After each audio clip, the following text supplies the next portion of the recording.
The coach was so nearly empty that the little boy had a seat all to himself, and his mother sat across the aisle on the seat next to the little boy's sister, a baby with a piece of toast in one hand and a rattle in the other. She was strapped securely to the seat so she could sit up and look around, and whenever she began to slip slowly sideways, the strap caught her and held her halfway until her mother turned around and straightened her again. The little boy was looking out the window and eating a cookie, and the mother was reading quietly, answering the little boy's questions without looking up. "We're on a river," the little boy said. "This is a river and we're on it." "Fine," his mother said. "We're on a bridge over a river," the little boy said to himself. The few other people in the coach were sitting at the other end of the car. If any of them had occasion to come down the aisle, the little boy would look around and say, "Hi," and the stranger would usually say, "Hi," back, and sometimes ask the little boy if he were enjoying the train ride, or even tell him he was a fine big fellow. These comments annoyed the little boy, and he would turn irritably back to the window. "There's a cow," he would say, or, sighing, "How far do we have to go?" "Not much longer now," his mother said, each time. Once the baby, who was very quiet and busy with her rattle and her toast, which the mother would renew constantly, fell over too far sideways and banged her head. She began to cry, and for a minute there was noise and movement around the mother's seat. The little boy slid down from his own seat and ran across the aisle to pet his sister's feet and beg her not to cry. And finally the baby laughed and went back to her toast, and the little boy received a lollipop from his mother and went back to the window. "I saw a witch," he said to his mother after a minute. "There was a big old ugly witch outside." "Fine," his mother said. "A big old ugly witch, and I told her to go away and she went away," the little boy went on, in a quiet narrative to himself. "She came and said, 'I'm going to eat you up.' And I said, 'No, you're not.' And I chased her away, the bad old mean witch." He stopped talking and looked up as the outside door of the coach opened and a man came in. He was an elderly man with a pleasant face under white hair. His blue suit was only faintly touched by the disarray that comes from a long train trip. He was carrying a cigar, and when the little boy said, "Hi," the man gestured at him with the cigar and said, "Hello yourself, son." He stopped just beside the little boy's seat and leaned against the back, looking down at the little boy, who craned his neck to look upward. "What you looking for out that window?" the man asked. "Witches," the little boy said promptly. "Bad old mean witches." "I see," the man said. "Find many?" "My father smokes cigars," the little boy said. "All men smoke cigars," the man said. "Someday you'll smoke a cigar too." "I'm a man already," the little boy said. "How old are you?" the man asked. The little boy, at the eternal question, looked at the man suspiciously for a minute and then said, 26, 840-80. His mother lifted her head from the book. 4, she said, smiling fondly at the little boy. "Is that so?"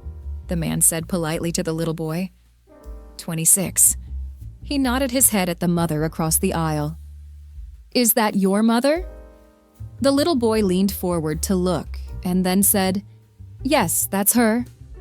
"What's your name?" the man asked. The little boy looked suspicious again. "Mr. Jesus," he said. "Johnny," the little boy's mother said. She caught the little boy's eye and frowned deeply. "That's my sister over there," the little boy said to the man. "She's 12 and a half. "Do you love your sister?" the man asked. The little boy stared, and the man came around the side of the seat and sat down next to the little boy. "Listen," the man said. "Shall I tell you about my little sister?" The mother, who had looked up anxiously when the man sat down next to her little boy, went peacefully back to her book. "Tell me about your sister," the little boy said. "Was she a witch?" "Maybe," the man said. The little boy laughed excitedly, and the man leaned back and puffed at his cigar. "Once upon a time," he began, "I had a little sister, just like yours." The little boy looked up at the man, nodding at every word. "My little sister," the man went on, "was so pretty and so nice that I loved her more than anything else in the world. So shall I tell you what I did?" The little boy nodded more vehemently, and the mother lifted her eyes from her book and smiled, listening.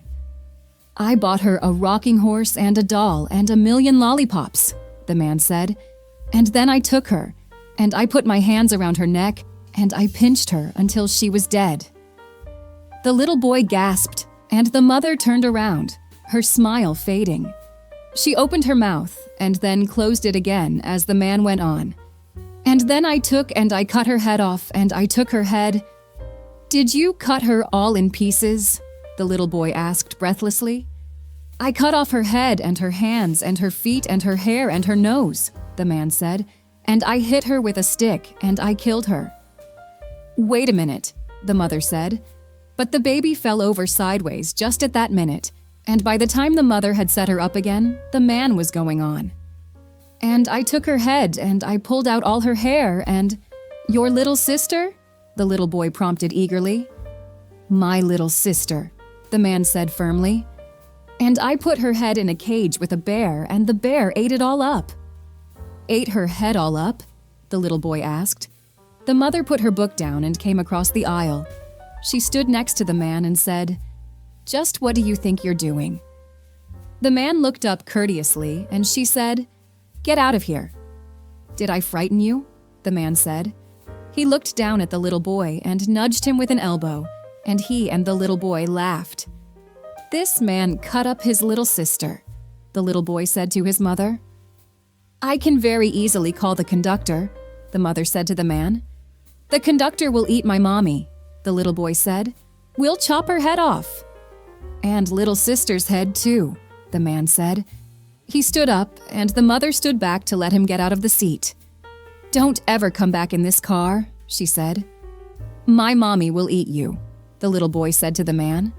The man laughed, and the little boy laughed, and then the man said, "Excuse me," to the mother, and went past her out of the car. When the door had closed behind him, the little boy said, "How much longer do we have to stay on this old train?" "Not much longer," the mother said. She stood looking at the little boy, wanting to say something, and finally she said, "You sit still and be a good boy. You may have another lollipop." The little boy climbed down eagerly and followed his mother back to her seat. She took a lollipop from a bag in her pocketbook and gave it to him. "What do you say?" she asked. "Thank you," the little boy said. Did that man really cut his little sister up in pieces? "He was just teasing," the mother said, and added urgently, "Just teasing." "Probably," the little boy said. With his lollipop, he went back to his own seat and settled himself to look out the window again. Probably he was a witch.